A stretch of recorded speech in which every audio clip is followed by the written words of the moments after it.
Hi everyone and welcome to my recent game collecting video of January and February releases of 2022, or actually just February releases because I haven't bought any January releases, at least so far. This video might be a little bit shorter than usual and also a lot more late than usual.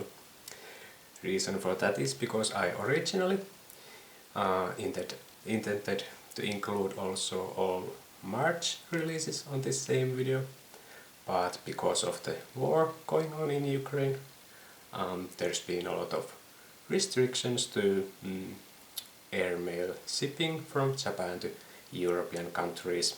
So because of that, none of the March releases have arrived yet. I recently changed to different shipping methods, so hopefully the March releases arrive sooner or later. And when I realized that the March releases are not going to arrive anytime soon, I decided, okay, let's just make a shorter video of just February releases. But then I got COVID and lost my voice, so I didn't feel like making a video during that. Now I should be fully healed and so on, so hopefully my voice lasts for the entire video. Sorry if I have to cough a few times during the video.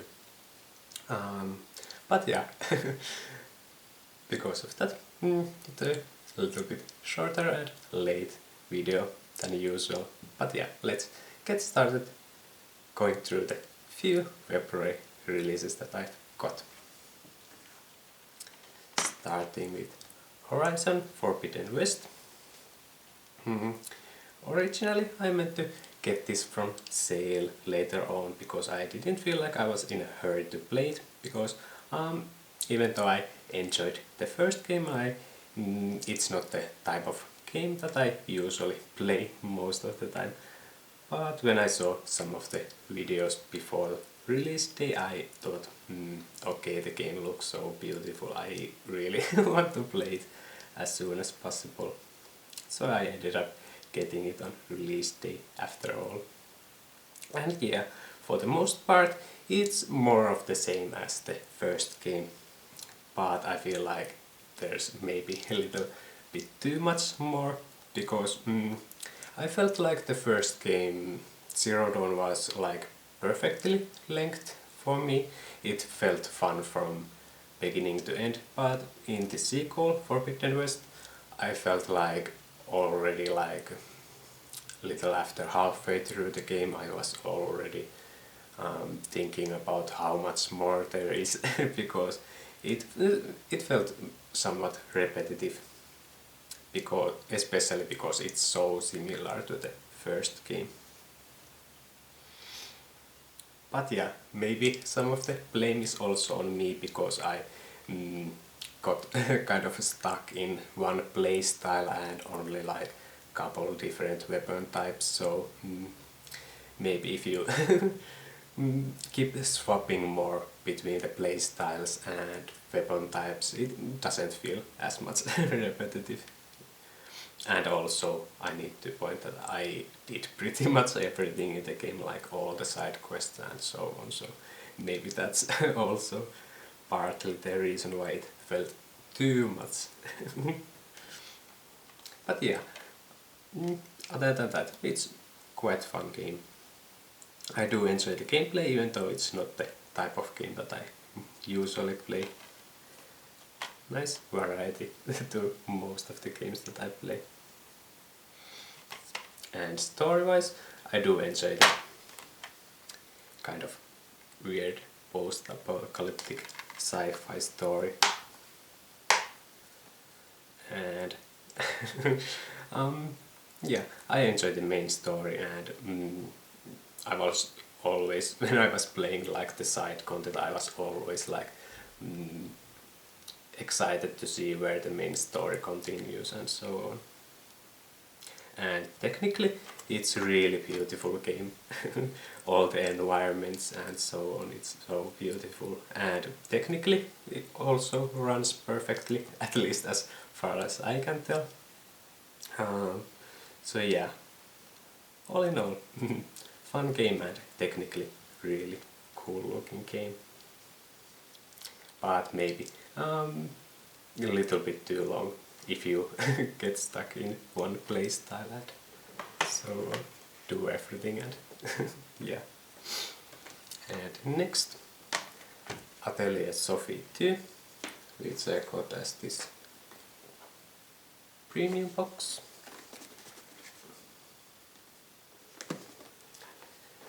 So it's sequel to first Atelier Sophie, which was first game in this kind of mystery sub-series of Atelier games, and story, it takes place between the first game and second, so you only need to know about Atelier Sophie to jump into this one. And even if you haven't played the first Atelier Sophie, there's like in the main menu there's like recap video of what happened in the first Atelier Sophie, so you get to see the main points of the story in there. And also what helps to jump into this game even if you haven't played first Atelier Sophie is like the story, because at the very beginning of the game the two main characters, Sophie and Plakta, get kind of like transported into this new mysterious world. So pretty much all the side characters and so on are new. So yeah, it doesn't feel like you are missing much if you haven't played the first game. But yeah, the game itself, story is quite fun. It's really fun to figure out what's going on in this mysterious world and why Sophie and Plafta got transported there, and because Sophie and Plafta are also like what's the word? Plafta got lost and Sophie tries to find her. I guess that's the proper way to say it.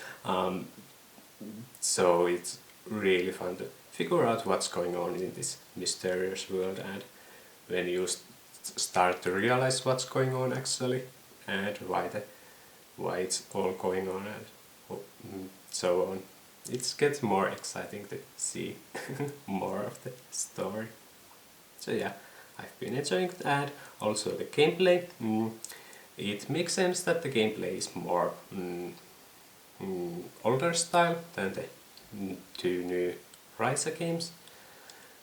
But to be honest, I actually like this older style more than the new, more modernized feeling Ryza games. The combat is completely turn-based instead of that kind of like hybrid style, and also the alchemy system is more older style, which I enjoyed more. And also there's this fun little puzzle type mini game in the alchemy system, which is quite addicting.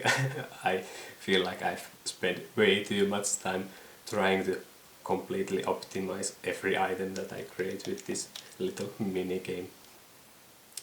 But on the other hand, I feel like it's quite almost necessary to optimize all your equipment on higher difficulty levels. Basic enemies and so on aren't very challenging, but some of the boss fights are can be quite surprisingly difficult if you aren't prepared for them. So yeah, I've been enjoying it a lot so far. More older style Atelier games than the two new Ryza games.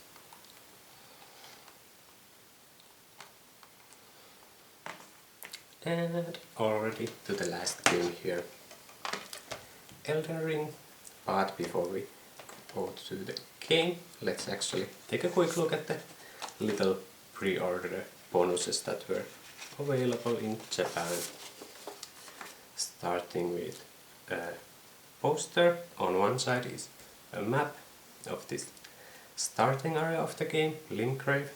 There's the starting point of the game, and on the bottom half is the little peninsula area at the south of the starting point.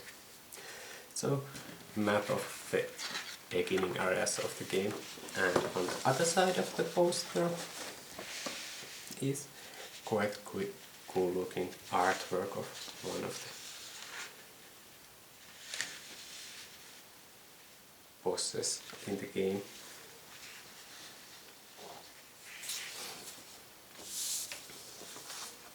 And another bonus that came as pre-order bonus is this little adventure guide, but I feel like it's almost more like art book.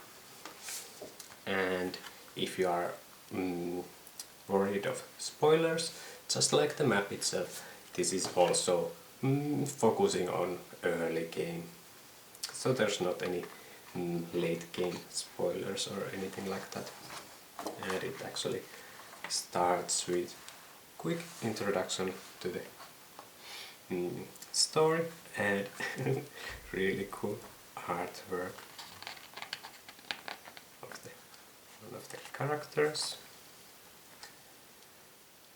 More artwork.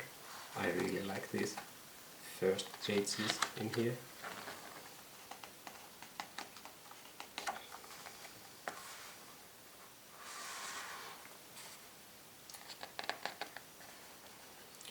And then it introduces some of the new mechanics to the game, like the mount and map system and how these scarabs work and so on. So yeah, now it's more like the guide. More of the mechanics and also some of the characters that you meet during the early game.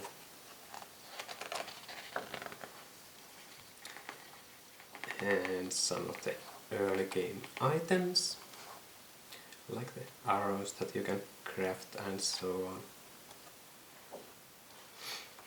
And some of the locations in the beginning area of the game, Limgrave area.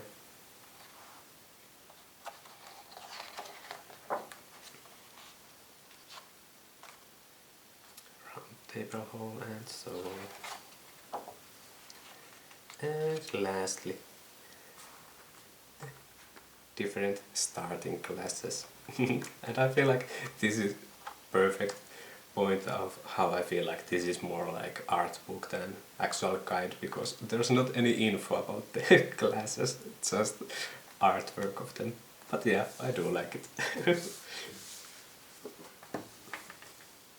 So yeah, cool little pre-order bonuses for the game. And now let's start talking about the game itself. So Elden Ring is newest game from Software, and I suppose I have to say that From Software is one of my favorite game developers nowadays. I really like all these Souls type games. But I feel like this game, I had somewhat mixed feelings with this game. During my first playthrough, I felt like all of that, like I did explore like the Limgrave area pretty much. I missed a lot of things there still, but I felt like after getting to this first legacy dungeon, I felt like, okay, this is the actual content that I enjoy in the game. These legacy dungeons and all that open field areas are more like filler content that I didn't enjoy that much. So how I played my first playthrough was like I always was rushing to next legacy dungeon and almost completely skipped most of the open field areas and all the mini dungeons and so on. And I did enjoy all the legacy dungeons, but I felt like all other content in the game is just filler. Like, especially like many of the bosses felt like these are just harder versions of basic enemies, and also there was way too many copies of the same boss in the different areas of the game. So yeah, I had somewhat mixed feelings during my first playthrough, but I enjoyed the game enough that right after finishing the first playthrough, I started the second playthrough, and on that playthrough I ended up spending much more time exploring the open fields and finding the different secrets and also solving the different puzzles and so on. And I felt like during that playthrough it didn't feel as much filler content anymore. I still think that there's way too many copies of same bosses and so on, so it feels like there's a little bit too much repetitive content, especially compared to previous Souls games from Software. So it feels like it feels like the idea in the game is quantity over quality, just more content but more repetitive. Gameplay wise, I feel like it's perfect conclusion of all the previous games from Software. It combines so many different mechanics of different games, like the basic idea of Souls games and a lot of the mechanics from Sekiro, like jumping and sneaking and so on, and also the new mechanics like mounting and all that I enjoy. I feel like the gameplay wise it's really fun. The amount of variety in different playstyles, like I on my first and second playthrough I played completely different style character, and yeah, I feel like gameplay wise it's great. But yeah, it feels like there's a little bit of filler content when you consider how much there is this open world areas and so on. But yeah, all in all, after the second playthrough, I must agree, I really like the game, and also the story is really interesting. This is perfect example why I prefer From Software to make completely new IPs instead of sequels to previous games, because it's always so interesting to find out the new world and figure out what's going on in the lore and so on. So yeah, story-wise also I enjoy the game. So yeah, somewhat of mixed feelings at the beginning, but in the end I do really enjoy it. Great game. And makes me really excited what From Software is going to work on next. But yeah, I guess that's everything from February. I wonder how short or long video this ended up being. Completely lost my track of time when talking about the games. But yeah, upcoming videos, I really don't know when is next videos coming out because of the shipping delays and shipping problems in general now because of the situation in Eastern Europe. But yeah, sooner or later coming up some unboxing videos. Probably one from March releases, and after that hopefully getting back to normal with the new courier shipping method. But yeah, thanks for watching and bye!